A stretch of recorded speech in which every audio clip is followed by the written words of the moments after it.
యేసుక్రీస్తు ప్రభులకు, సమాధానమిచ్చే యేసుక్రీస్తు ప్రభులకు, పరలోక రాజ్యముకు మార్గం చూపించిన యేసుక్రీస్తు ప్రభులకు, బోలో ప్రభు యేసు మసీహుకు జై.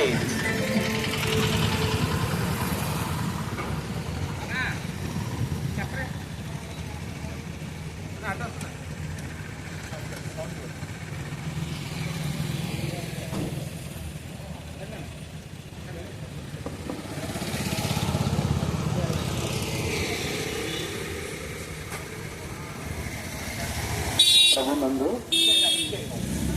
ఏమైనా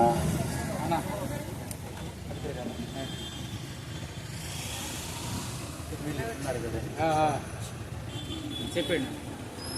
ప్రభునందు ప్రియమైన చింతలపూడి పట్టణ ప్రజలకు అందరికీ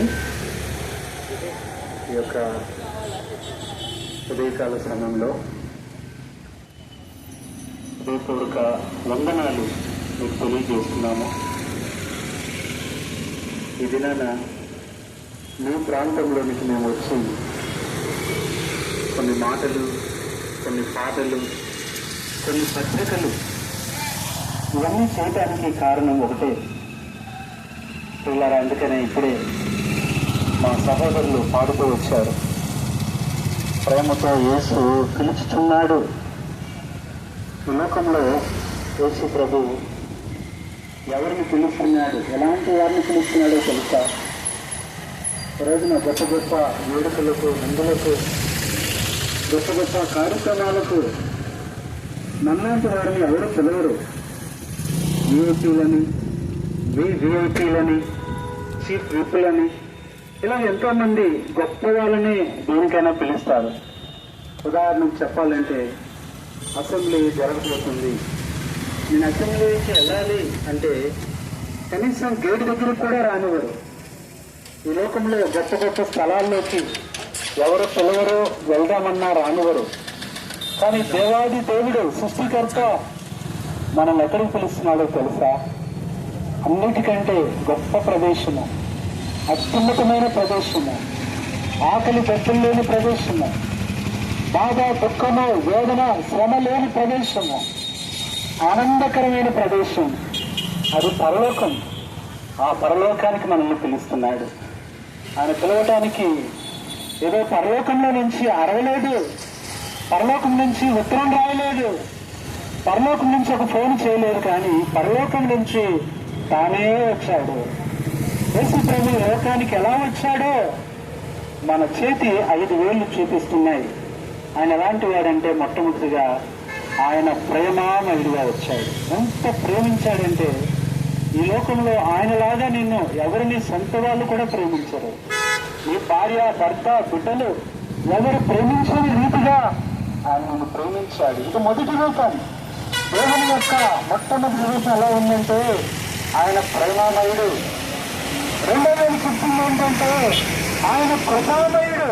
ఎంత కృప చూపుతున్నాడంటే ఎలాంటి వారినైనా ఇష్టపడతాడు, ఎలాంటి వారినైనా రక్షిస్తాడు, ఎలాంటి వారినైనా చేర్చుకుంటాడు.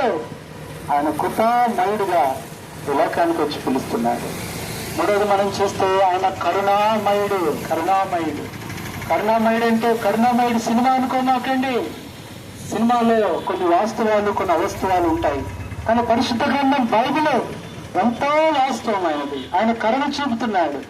ఈరోజు ఏ పరిస్థితిలో ఉన్నావు, ఏ బాధలో ఉన్నావు, ఈరోజు ఉదయం నుంచి లేచిన దగ్గర నుంచి పనులని, వ్యాపారాలని, ఉద్యోగాలని, చదువులని రోడ్ల మీద వెళ్తున్నావు. సహోదరి, సహోదరుడా, ఒక్క క్షణం ఆగు. నీ హృదయంలో ఎంత దుఃఖం ఉంది, వేదన ఉంది, బాధ ఉంది, ఎవరికి చెప్పుకోలేని పరిస్థితిలో కరుణామయుడు నిన్ను కరుణించాలని కోరుతున్నాడు.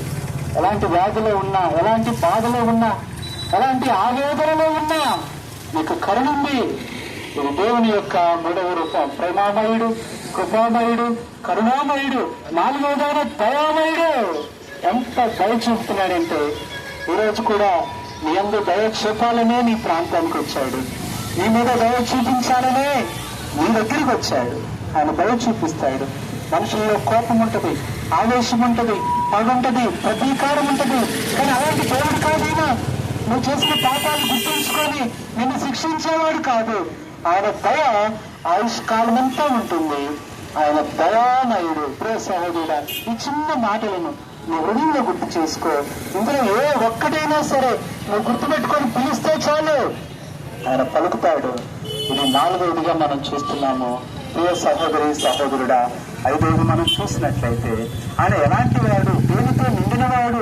మయుడు అంటే అర్థం ఏంటంటే నింపబడినవాడు, నిండినవాడు.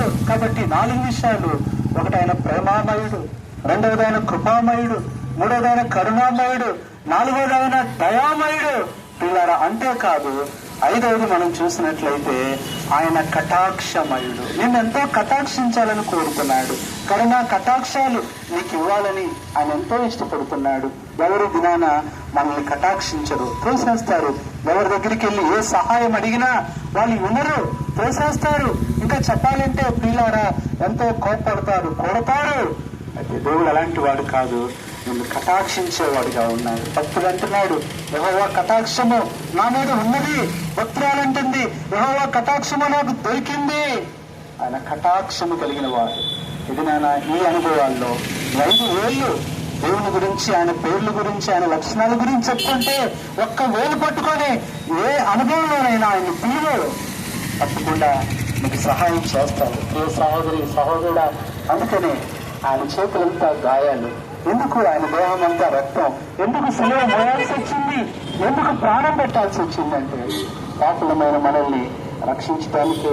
తల్లి గర్భం నుండి కూడా పాపంలో జీవిస్తూ ఈ మంచితనం లేకుండా, పరిశుద్ధత లేకుండా, యథార్థత లేకుండా నిత్య నరకాగ్నిలో యుగ యుగాలు కాలవలసిన మన కొరకే ఈ 5 రూపంలో ఆయన వచ్చి తన చెయ్యి చాచి, అందుకనే ప్రేమతో యేసు పిలుచుచున్నాడు రమ్ము. కాబట్టి ఈ ప్రేమ ఎరుగుదువా? ఇంకెంతకాలం లోక ప్రేమల్లో ఉంటావు? మనుషుల్ని ప్రేమించి ఎంత మోసపోయావు, మనుషుల్ని నమ్మి ఎంత నష్టపోయావో నీకు తెలుసు. నీ సొంత వాళ్ళే నిన్ను ఎంత ఇబ్బంది పెట్టారో, ఎంతగా నిన్ను వారు ద్రోహం చేశారో నీకు తెలుసు. కానీ ప్రేమ కలిగాడు ఎలాంటి ద్రోహం చేయడు, ఎలాంటి అన్యాయం చేయడు, ఎలాంటి కీడు చేయడం ఆయనకు రాదు. ఇంత గొప్ప దేవుడు. ఆయన పేరేంటో తెలుసా? ఆయన పేరే యేసు. ఈ ప్రేమామయుడు యేసే, ఈ కృపామయుడు యేసే, ఈ కరుణామయుడు యేసే, ఈ దయామయుడు యేసే, ఈ కటాక్ష లేదా వాత్సల్యమయుడు ఆయన యేసు. ఒక్క మాట, యేసు అంటే ఏదో అనుకుంటున్నావేమో, సులువైన మాట. యేసు అనే 2 అక్షరాలు. ఏ అంటే ఏదైనా, సు అంటే సులువుగా చేసేవాడు.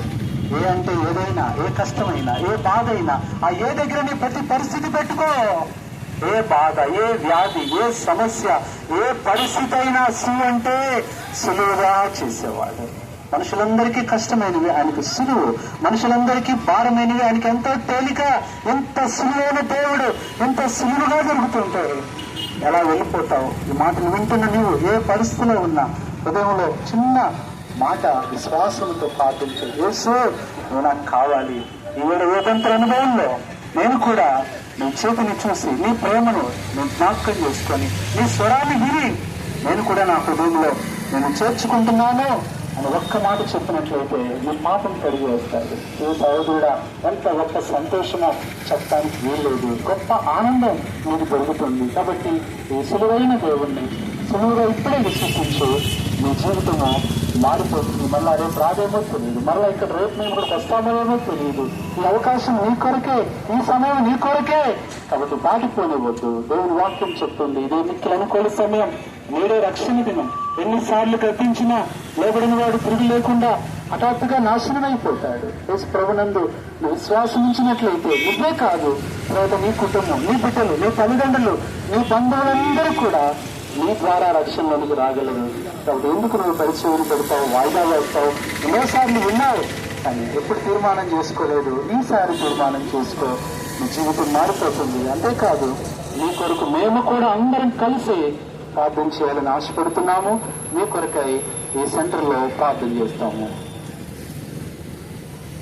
పరిశుద్ధుడైన తండ్రి, మా ప్రభువును మా రక్షకుడైన యేసుక్రీస్తు నామంలో మీ పాదములు కొందనాలు చెల్లిస్తూ ఈ చింతలపూడి పట్టణంలో మేమందరం కలిసి యేసు అంటే ఎవరు, ఎందుకు పిలుస్తున్నాడు, ఆయన ఎందుకు చేతి చాచాడు, ఆయన చేతిలో ఉన్న 5 వేళ్ళు ఏం చూపిస్తున్నాయి, ఆయన యొక్క ప్రభువా ఆ మయమైన ఇదంతుల జీవితాన్ని మా గుర్తు చేశారు ప్రభా. కాబట్టి ఈ రోజున ఈ ప్రాంతంలో ఈ మెయిన్ సెంటర్లో ఉంటున్న ప్రజలు దేని కొరకైతే ఆశపడుతున్నారో, ఏది లేక బాధపడుతున్నారో ఆ ప్రేమ, ఆ కృప, ఆ కరుణ, ఆ దయ, ఆ కటాక్షం ఇప్పుడే వారికి అనుగ్రహించి వారి ఆత్మ రక్షించండి. వారి వ్యాపారాలు, వారి పనులను, వారి ఉద్యోగాలను దీవించండి. వీరిని స్వస్థపరచండి. ముఖ్యంగా అందరికీ రక్షణ అనుగ్రహించమని ఈ సెంటర్లో ఉన్న ప్రజలందరినీ మీ చేతులకు అప్పగించుకుంటూ వందనాలు చెల్లిస్తూ మాకు ఇచ్చిన ఈ స్వేచ్ఛ స్వతంత్రం కొరకై స్తుతిస్తూ ముందుకు వెళ్తుండగా మరెక్కువ స్వతంత్రం అనుగ్రహించమని మా యొక్క ప్రభు అయిన యేసుక్రీస్తు నామంలో కృతజ్ఞతాస్తుతులతో ప్రార్థిస్తున్నాము తండ్రి. ఆమేన్.